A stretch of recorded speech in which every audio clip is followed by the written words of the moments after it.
주보에 나와 있는 금주의 말씀 저를 따라서 읽어주십시오. 내 시로 말미암아 천하 만민이 복을 받으리니 이는 네가 나의 말을 준행하였음이니라. 아멘. 오늘은 목장 연합예배 주일이면서 여신도의 주일인데도 불구하고요, 연초이기 때문에 신앙의 기초에 대한 말씀을 계속해서 이어가고 있습니다. 오늘 벌써 세 번째네요. 첫 번째 예배에 대한 말씀, 두 번째 기도, 지난주 말씀드렸죠. 오늘은 말씀과 함께 말씀 순종의 삶. 쉬운 일은 아닙니다. 말씀 순종은 우리의 행동이 모두가 다 포함되어 있기 때문에 실제로 생활 속에서 말씀 순종하는 일이 만만치가 않습니다. 그런데 이 말씀 순종하는 오늘 본문의 말씀을 통해서 한번 나를 좀 돌아볼 필요가 있는데요. 혹시 이 말씀 순종은 믿음과 직결되어 있는 것인데 내 믿음이 말씀과 겉돌고 있는 믿음은 아닌지.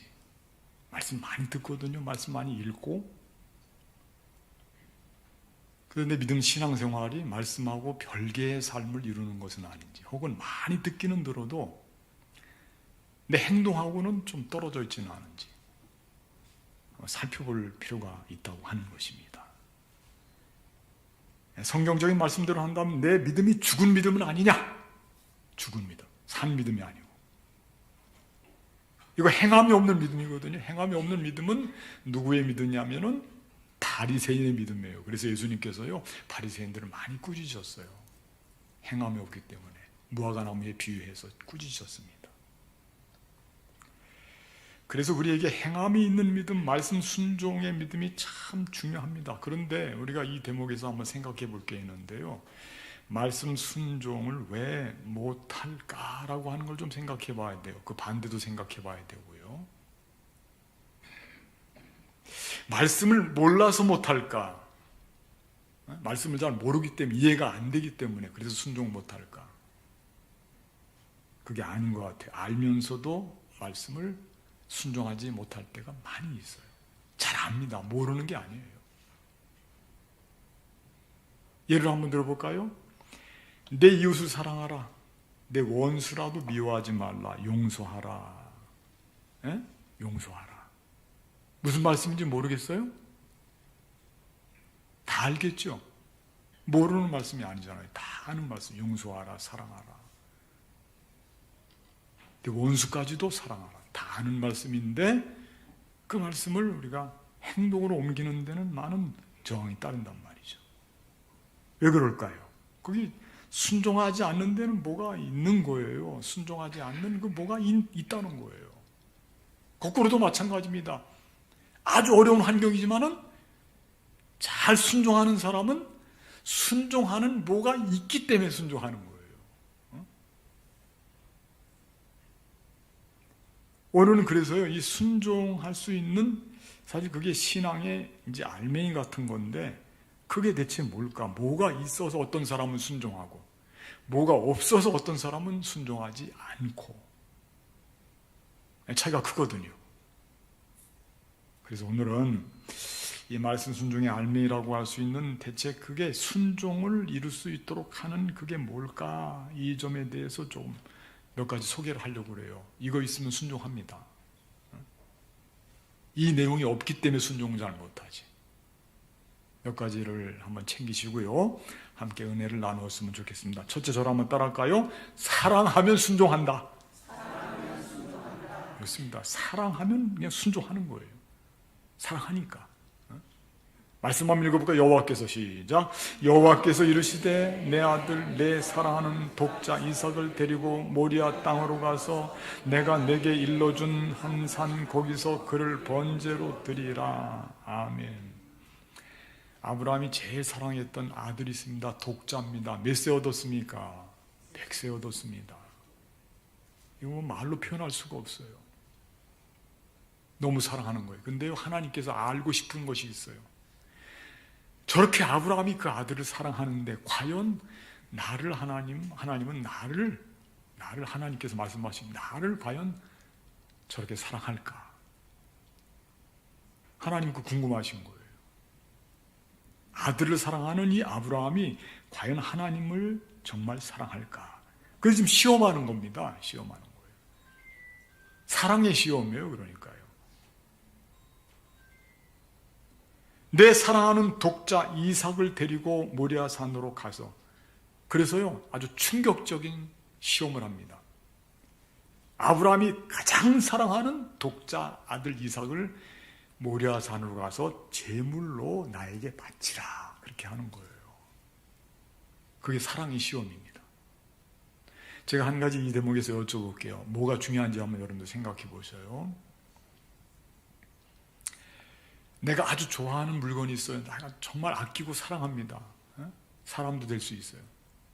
근데 그거 누가 주신 거예요. 누가 주셨단 말이에요. 처음에는요, 그 좋아하는 것을 주신 분이 너무 감사하고 좋은 거예요. 그분에 대한 애정도 많고 사랑해요. 근데 나중에 시간이 지나면 그분을 잊어버리고요, 받은 것만 사랑하는 거예요. 여기서 한번 물어볼게요.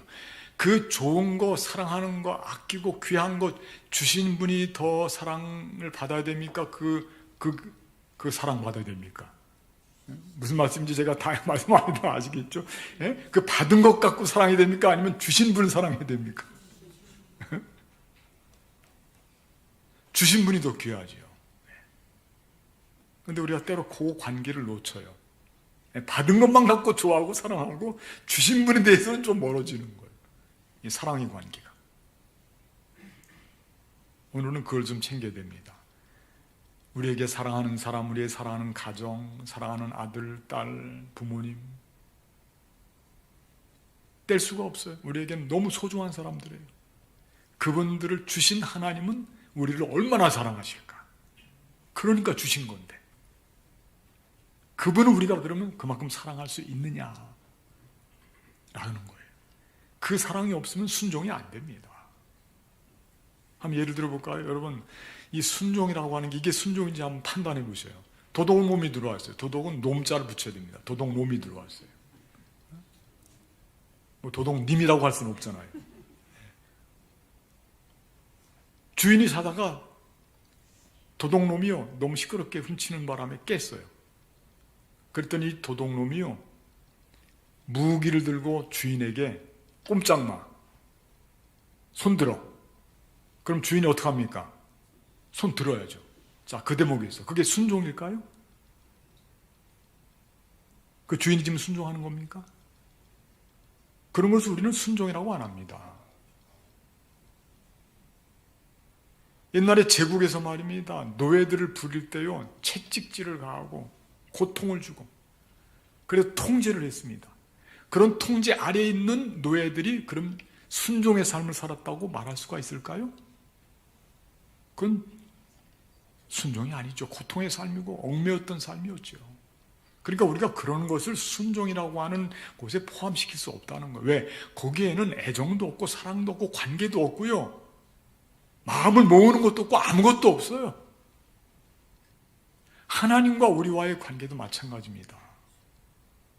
하나님을 정말 우리가 마음속으로부터 사모하고 사랑한다면 하나님의 말씀을 자연스럽게 기쁨으로 감사하면서 순종할 수 있게 될 줄로 믿습니다. 사랑이 없으면 잘 안 되는 거거든요. 사랑 관계도 마찬가지예요. 사랑이 없는데 어떻게 우리가 따르고 순종하고 함께 만들어가고 그럴 수 있겠냔 말이에요. 그러니까 우리가 사랑은 신앙생활에서는 제일 중요한 거 아닙니까? 신앙의 알맹이 중에 알맹이죠. 그거 챙겨야 말씀 붙잡고 말씀 따라 살고 말씀 따라 순종하면서 열매를 거두게 되고, 그 열매를 통해서 하나님은 영광을 받으시게 되고, 다 연결이 되어 있다는 겁니다. 두 번째 절 한번 따라할까요? 신뢰하면 순종한다. 아멘. 그렇습니다. 8절과 9절 말씀인데 아브라함이 같이 한번 읽어보겠습니다. 시작. 아브라함이 이르되 내 아들아, 번제할 어린 양은 하나님이 자기를 위하여 친히 준비하시리라 하고 두 사람이 함께 나아가서 하나님이 그에게 일러주신 곳에 이른지라. 아멘. 여기 아주 중요한 말씀이 나오죠. 하나님이 친히 준비하신다. 하나님께서 먼저 준비해 놓으셨다는 겁니다. 그게 단어가 됐어요. 여호와 이레라고 하는 단어가 됐어요. 이 대목이 참 중요합니다. 아들이 이삭이 말이에요, 다 알 거 다 아는 나이예요. 제사를 지내러 가는데 거기서 제일 중요한 게 뭡니까? 재물 아닙니까? 재물이 없는 거예요 지금. 근데 전콕을 찔렀어요. 아버지, 다 있는데 재물이 없는데 이게 어떻게 된 겁니까? 아버지 아브라함이 얼마나 아팠을까? 네가 재물이야, 이런 말을 할 수가 있을까요? 그런데 거기서 말해요, 하나님께서 아브라함의 입술을 주장해 주셔요. 뭐라고 거기서 아들에게 설명해 주냐면 하나님이 다 준비해 주셨다는 거예요. 그 대목에서 우리가 깊이 생각해 봐야 될 것은, 그러면 아브라함은 내가 이 아들 이삭을 막 제물로 드리려고 잡으려고 할 때 하나님이 언젠가는 분명히 막으실 것이다, 그렇게 생각했을까요? 그게 신뢰입니까? 그렇게 생각한 것이? 언젠가 하나님이 진짜로 죽이라고 하지는 않겠지 그랬을까요? 말씀을 쭉 읽다 보면 그런 내용은 거의 맥락상 찾아볼 수가 없어요. 아브라함은 진실된 사람으로서 실제로 아들 이삭에 잡아서 제물로 드리려고 했던 것뿐이 그거 하나밖에 없어요. 그럼 뭐를 믿고 그렇게 했을까요? 그게 중요합니다. 이 앞에서부터 쭉 보면요, 하나님께서 아브라함에게 언약을 하십니다. 언약을. 그리고 그 언약의 징표로다가 100세의 아들을 줬는데 그 아들의 이름이 이삭인 거예요. 그 대목이 중요합니다. 그러니까 이게 무슨 말씀이냐면요, 내가 언약의 예표로 이삭을, 아들을 얻게 되었는데 너무 아들을 사랑하는데 이 아들이 무슨 문제가 있어도, 아들이 죽어도, 아들이 없어져도 하나님의 언약은 과연 내가 믿을 수 있겠는가? 그 언약은 유효한가? 그 언약은 파괴되지 않을 것인가? 거기에 대해서 아브라함은 끝까지 붙잡고 있었다고 하는 겁니다. 아들이 어떻게 되든지 하나님의 약속은 결코 변함이 없다 라고 하는 것을 믿었다고 하는 거예요. 그게 믿음이에요. 그게 순종할 수 있는 믿음이에요. 그 믿음이 없이는 아무것도 갈 수 없어요. 그러니까 우리가 믿는 건요, 하나님의 말씀을 그냥 그대로 통째로 믿고 신뢰하기 때문에 순종하는 거예요. 그 말씀 주신 하나님을 사랑하기 때문에도 순종하지만은 그 말씀 자체를 믿고 신뢰하기 때문에 순종하는 거예요. 사람 관계도 마찬가지입니다. 믿으면 다 순종이에요. 믿지 못하니까 어긋나죠. 불순종하고. 믿으니까 순종하는 거거든요. 참 중요한 내용입니다. 유명한 예화가 하나 있습니다. 유명한 예화인데요, 고개사 블로딘이라고 하는 사람이 있었는데, 이 사람이 그 미국의 캐나다하고 이렇게 연결이 있으니까 나이아가라 폭포 있다고 그래. 저는 안 가봤는데 그림으로 많이 봤어요. 꽤 깁니다. 거기다 이렇게 철 끈을 달아놓고 그 위에서 고개를 하는데 거기를 이렇게 자전거를 타고 쭉 갈 수, 외발 자전거를 타고요. 사람들이 막 환호성을 지르고 난리가 났는데 잘 가요. 그러면서 그가 하는 이야기가, 내가 내 위에다가 아기를 걸쳐서 놓고도 내가 갈 수 있다. 그러니까 사람들이 믿냐고 물어보니까 다 믿는다는 거야. 근데 그러면 좀 여러분들의 아기 한 명을 좀 나에게 좀 달라 말이에요. 내가 여기다 싣고 갈 테니까. 그러니까 분위기가 어떻게 됐겠어요?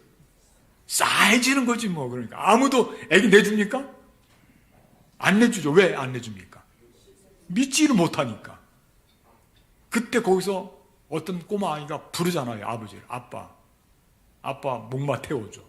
누구겠어요? 그 딸이지 뭐. 본인의 딸이죠. 딸은 아버지를 어떡하니까? 믿으니까 타워달라고. 그래서 그 딸을 목마를 태워서 그 고개를 했다는 거 아닙니까? 믿으니까 가능한 거. 믿으니까, 신뢰하니까. 순종을 신뢰하지 않고서는 일어날 수가 없어요. 하나님을 믿으니까 하나님의 말씀을 순종하고 따르는 것이지. 하나님을 사랑하기 때문에도 그렇고요.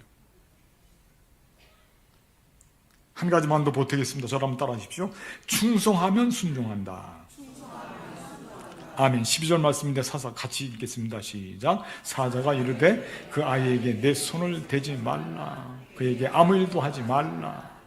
네가 네 아들 내 독자까지도 내게 아끼지 아니하였으니 내가 이제야 네가 하나님을 경외하는 줄을 아노라. 아멘.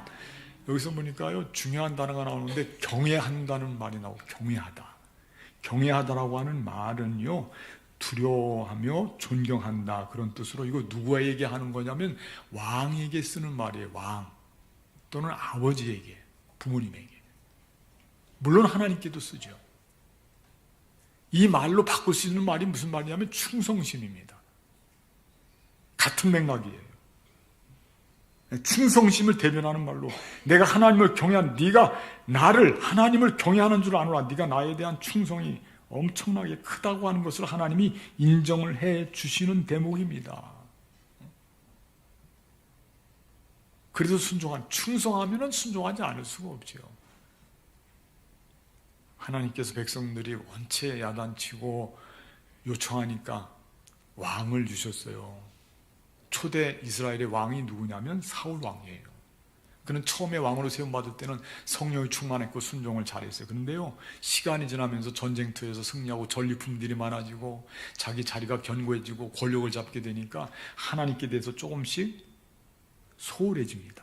멀어지고 나중에는요 불순종하고 하나님의 말씀 버려버려요. 하나님의 말씀을 버리니까 누구 버린 거예요? 하나님 버린 거죠. 그럼 하나님 어떻게 하실 것 같아요? 말씀 한번 확인해 볼게요. 말씀 한번 띄워요. 사무엘상 15장 말씀인데 사무엘이 같이 읽어볼까요? 시작. 사무엘이 사울에게 이르되 나는 왕과 함께 돌아가지 아니하리니 이는 왕이 여호와의 말씀을 버렸으므로 여호와께서 왕을 버려 이스라엘 왕이 되지 못하게 하셨음이니이다. 우리가 하나님과 우리 관계를 생각할 때 한 가지 잊고 있는 게 있습니다. 대부분 어떻게 생각하느냐면 비대칭적으로 생각해요. 하나님은 무진장 우리에게 은혜 베풀어 주시고 우리가 많이 잘못하고도 많은 죄를 짓고도 단 한 번 죄송합니다 하나님 용서해 주십시오 하면 그냥 다 봉합되는 줄 알고 비대칭. 하나님은 무진장 우리를 사랑하시고 용서하시고 우리는 거기에 비하면 한 번, 두 번 용서를 빌고 오늘 본문의 말씀에서는요 그런 관계보다도 하나님과 우리와의 관계가 대칭적이라는 거예요. 대칭적. 우리가 하나님을 버리면 하나님도 우리를 이거 엄중한 말씀이에요. 사울이 하나님의 말씀을 버리니까 하나님께서 말씀하시기를 여호와께서 왕을 버려 그렇게 말씀하고 있잖아요. 우리가 이 말씀도 챙겨야 됩니다. 하나님과 나와의 관계가 대칭적일 수 있구나라고 하는 거 꼭 한번 챙기셔요. 내가 하는 만큼 내가 하나님을 사모하는 만큼 하나님도 나를 사랑해 주시겠구나. 우리 마음속에는 이런 마음이 더 많이 들어요. 내가 하나님을 조금밖에 사랑하지 못하지만 하나님은 나를 엄청 사랑하시겠지? 늘 그렇게 생각하지 마시고 그거는요 생각하지 않을 때 그렇게 사랑하시는 것에 대한 은혜가 있는 것이지 생각할 때 그런 사랑을 못 받게 되면 우리는 원망, 불평에 빠질 수 있다는 것입니다. 그거 잊지 말아야 됩니다. 그런 거 앞당겨서 생각하지 마셔요. 공평하게 생각하셔요. 공평하게 생각할 때 상대방이 나에게 은혜를 베풀어주면 그게 얼마나 고맙고 감사한지. 그런데 무조건 나는 조금하고 상대방은 나에게 많은 것을 베풀어주기를 생각하고 거기에 해당되지 않을 때는 내 입이 얼마나 나오고 원망, 불평하는지.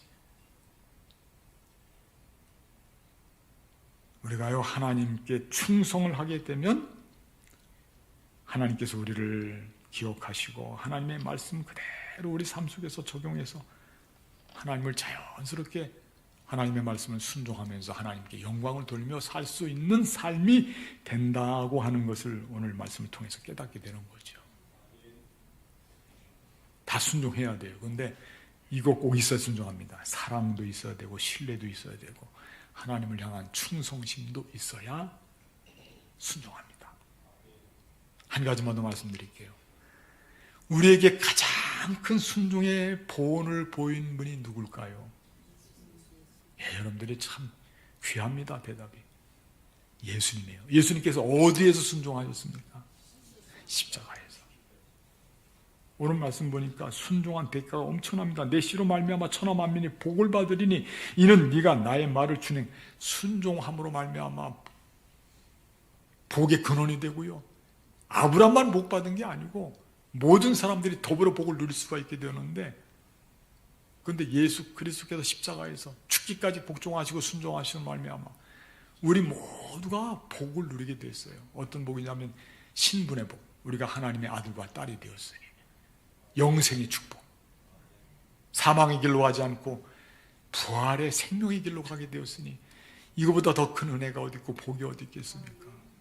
다 그게 어디서부터 나왔냐면 십자가의 순종에서부터 나왔다라고 하는 것입니다. 여러분, 2026년도 한 해 동안에 다른 무엇보다도 신앙생활할 때 말씀 꼭 붙잡으세요. 말씀 붙잡고 말씀 순종하면서 사십시오. 그게 진짜 수지 맞는 겁니다. 세상의 이론대로, 세상의 원리대로, 세상의 이데올로기대로 살지 말고요, 말씀 꼭 붙잡고 말씀대로 살아야 됩니다. 하나님의 말씀이 내 발의 등이요 내 길의 빛이 되는 말씀 따라가는 삶을 살아서 거기서 진리의 삶을 살고 거기서 하나님 앞에 영광 돌리고 거기서 많은 열매를 거두시는 2026년도 한 해가 되시기를 주님의 이름으로 축복하겠습니다.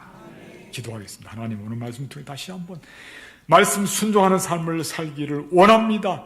우리 마음속에 뜨거운 사랑, 주님을 향한 신뢰, 주님을 향한 충성 늘 샘솟게 하여 주시옵소서. 말씀 순종을 통해서 우리의 삶이 아름답고 복되게 하여 주시옵소서. 우리 주 예수 그리스도의 이름으로 간절히 기도하옵나이다. 아멘.